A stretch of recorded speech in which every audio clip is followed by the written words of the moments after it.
యువతరమా దేశ గతులను మార్చే గెలుపుకు అడ్రసులా ఆకాశం నీ హద్దయ్యి చెలరేగాలి ఒక వీరుడిలా. రెడ్డి గారు, జాన్సీరెడ్డి గారు, మిగతా నాయకులు ఉన్నారు. మైదానంలో పులిలా కొనసాగాలి నీ వేట. ఈ తొర్రూరు మున్సిపాలిటీని దత్తత తీసుకుంటున్నాను.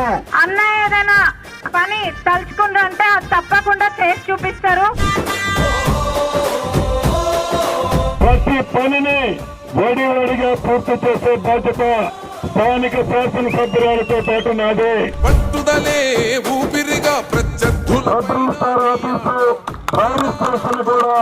ఈ తొర్రూరులో శాంక్షన్ చేసే బాధ్యత నాదే. పట్టుదలే ఊపిరిగా కాళేశ్వరం కడితే 1,00,000 కోట్ల కమిషన్ వస్తుందని కాళేశ్వరం కట్టాడే తప్ప పేదవాడి ఆత్మ గౌరవానికి క్షేమంగా ఉంది. ఆడే వరకు నువ్వు ఆపకు సోదర నీ పరుగు. ఎదురుగా ఎంతటి వాడు